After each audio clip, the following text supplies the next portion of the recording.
Ellie, if you can't keep it together, maybe you shouldn't come home at all. The words echoed in my mind as I sat at my desk, staring blankly at the computer screen. The phone call from Officer Daniels still reverberated through my head, dulling my senses. I'm so sorry, Mrs. Parker, but there's been an accident. Your parents, they didn't survive. I hung up, choking on my tears. My parents, on their way to the Grand Canyon for their annual road trip, gone in an instant. I fumbled for my phone, dialing my husband. Mike, I need you. My parents. My voice cracked. Ellie, I'm in the middle of a meeting. Can't this wait? Mike's irritation pierced through the line. They're dead, Mike. My parents are dead. I sobbed, clutching the phone like a lifeline. Silence. Then, with a sigh, he said, Ellie, if you can't keep it together, maybe you shouldn't come home at all. He hung up. Stunned, I dropped the phone. The hum of the office felt distant as I rushed out, barely noticing my colleagues' concerned glances. The drive home was a blur. When I arrived, Mike was already there, standing in the kitchen. Ellie, you're blowing this out of proportion, he said, barely looking up. My parents just died. I shouted. How can you be so cold? Look, it's not my fault. You need to handle this better, he snapped, turning away to avoid my gaze. I retreated to our bedroom, tears streaming down my face. Memories of my parents flooded in, Thanksgivings, road trips, their laughter. Everything was shattered. I felt alone, misunderstood, even in my own home. Later that night, after putting our daughter Lizzie to bed, I approached Mike again. We need to talk about the funeral. I have a big project due. I might not make it, he said flatly, tapping on his laptop. Can't you see what I'm going through? My voice trembled, anger mixing with grief. Ellie, I'm tired. We'll talk tomorrow. With that, he walked out, leaving me alone with my pain. Sleep was impossible. Every time I closed my eyes, I saw their faces, heard their voices. By morning, I was numb. I typed out the obituary and made funeral arrangements, all while Lizzie asked why Grandma and Grandpa weren't coming back. I couldn't find the words to explain. Days passed, blending into a haze. The neighborhood's sympathy offered little comfort. Everyone's questions, their pitying looks, made it worse. Mike's indifference was a knife twisting deeper into my heart. The day of the funeral, I dressed Lizzie in her best dress. Why isn't Daddy coming? She asked quietly. He has work, sweetheart, I managed to say, trying to keep my voice steady for her sake. At the funeral, standing beside the caskets, I felt utterly hollow. Friends and family offered condolences, but I barely registered their presence. Cheryl, Mike's mother, approached me with a look of forced sympathy. Such a tragedy, she said, her voice dripping with insincerity. Have you thought about the inheritance? It might help with expenses. I stared at her, disbelief blending with fury. My parents just died. How can you talk about money? I'm just being practical, dear. Someone has to be, she replied, patting my shoulder in a mock display of comfort. Her words left me even more broken. Cheryl never cared about anyone but herself and her son. That night, I sat in the dark, my resolve hardening. My parents deserved justice, and I wouldn't let Mike's apathy or his mother's greed tarnish their memory. It was time to face the harsh reality of my life and take control.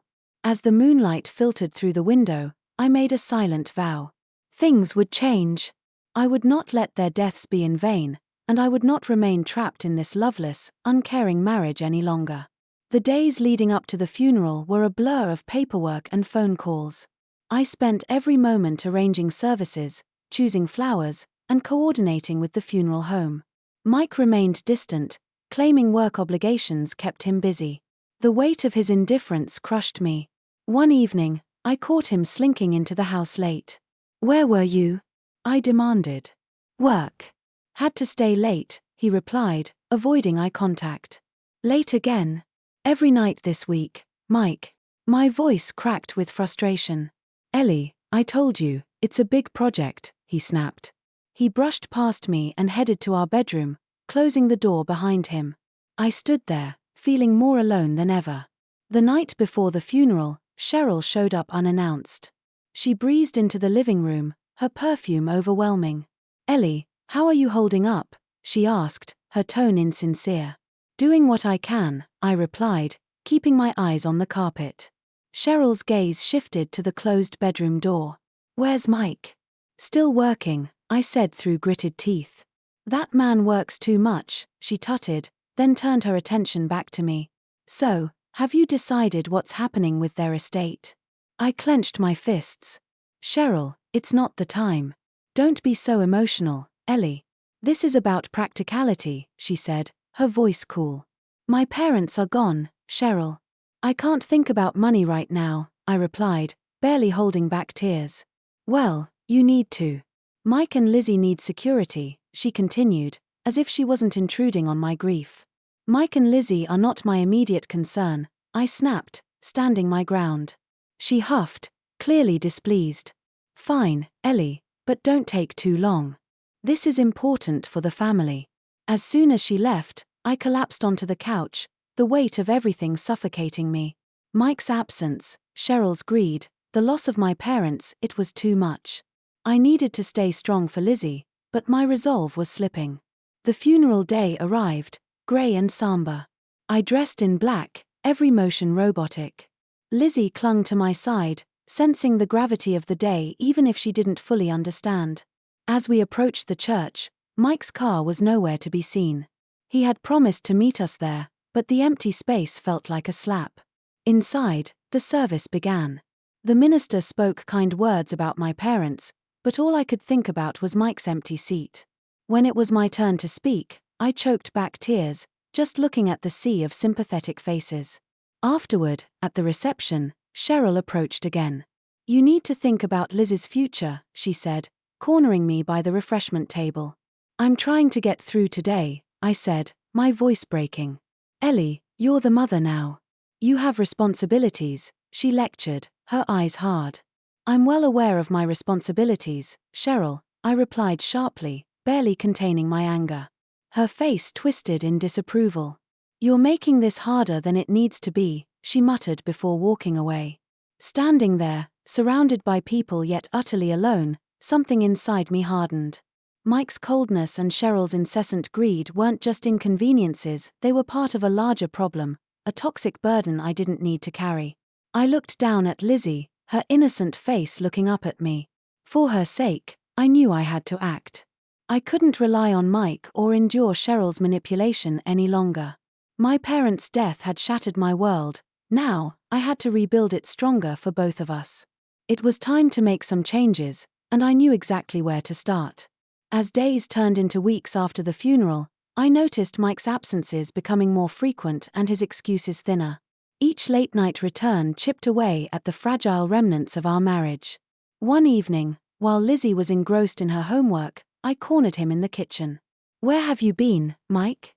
I asked, my voice steady. "Work, Ellie.